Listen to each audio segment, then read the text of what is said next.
आगामी निवडणुकांसाठी फेरप्रभाग रचना करा। स्थानिक स्वराज्य संस्थांच्या निवडणुकांच्या पार्श्वभूमीवर निवडणूक आयोगाचे राज्य सरकारला निर्देश। लाडकी बहीण योजनेतल्या लाभार्थ्यांची पुन्हा पडताळणी होणार। लाडक्या बहिणींच्या घरातल्या पुरुषांचं सुद्धा केवायसी होणार।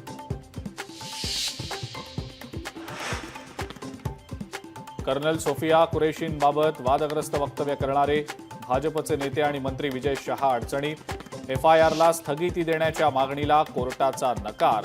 संवैधानिक पदावरील व्यक्ती असं वक्तव्य कसं काय करू शकते, कोर्टानं सुनावलं।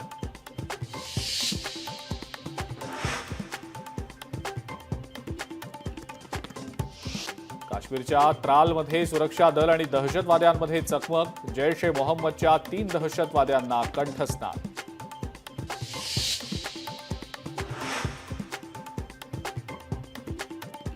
त्यांनी धर्म विचारून मारलं, आम्ही कर्म बघून अद्दल घडवली। श्रीनगर एअरबेसवर राजनाथ सिंग यांचं वक्तव्य। भारतीय सैन्याचा अभिमान असल्याचा केला पुनरुच्चार। भारतानं केलेल्या हल्ल्यात पाकिस्तानचं मोठं नुकसान। वॉशिंग्टन पोस्ट न्यूयॉर्क टाइम्समध्ये बातमी। भारताच्या एअर स्ट्राईकमध्ये पाकिस्तानच्या 6 एअरफील्ड्सचं नुकसान झाल्याचं वृत्त।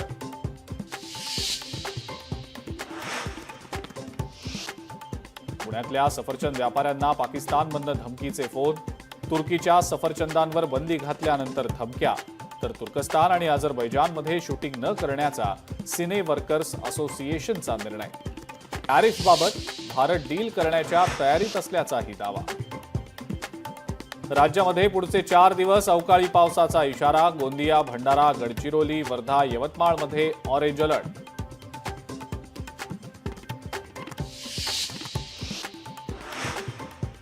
आणि युद्धाचे ढग निवळतात। सोन्याच्या दरात घसरण। 24 तासात 2365 रुपयांनी दर घसरले। सोनं आज प्रतितोळा 94,000वर।